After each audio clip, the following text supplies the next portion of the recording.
There's some smoke. There's some contained fires about 90 minutes northwest of where we are.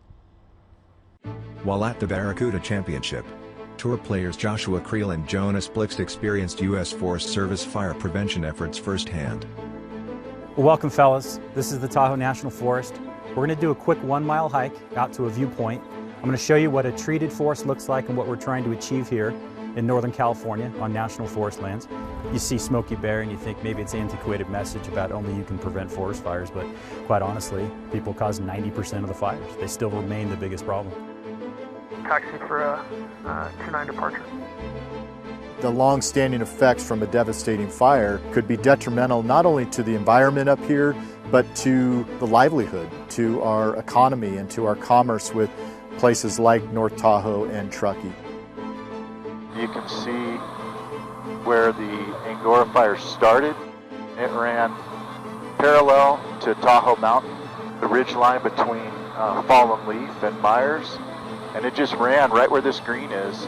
Just really did some damage to that North Upper Truckee neighborhood down there, 246 homes, I believe. We really need to educate and target our visitors and folks that come up here for them to understand, they're living in a different environment. What we're trying to do is reduce the amount of fuel, because if a fire were to come in here and we weren't treating the brush, it would just carry that fire really quickly into the neighborhoods. When this forest was overstocked, it creates this layer of duff in the soil, and this fine kind of dusty layer has an impact on regeneration, on forest health as well.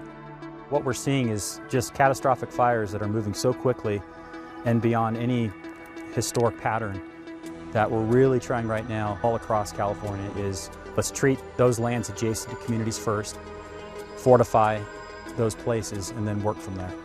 You can see where the origin of the fire was, tucked up about mid-slope. We held it right on that spine ridge. It came through those neighborhoods off of North Upper Truckee, and just tremendous devastation that day. This is Highway 89 that connects the town of Truckee with North Lake Tahoe. And in this drainage, you've got the Truckee River, which is the main drinking water supply for the town of Reno, Sparks. Really important resources in here. It's also our most at-risk landscape here around Truckee.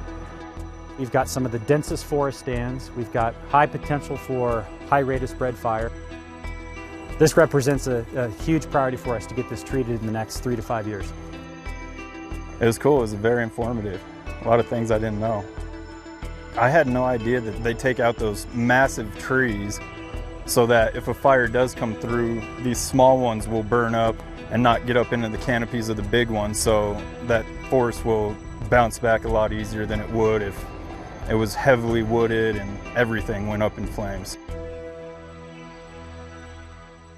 Really great perspective of the devastation. That other side of the ridge looked exactly like this.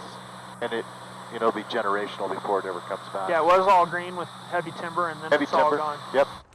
Hi guys. I want to introduce you to my friend Stacy, who's going to share with you how our community is responding to our forest condition and catastrophic fire. Hi, Stacy. Last week we had our first wildfire in our community that required some of our community members to evacuate from their homes. Some of the footage that was captured by the drone and what it looked like before, and then what it looks like after the fire. This is a significant issue for our region. So what happens here is super important to areas beyond just the Tahoe Truckee region.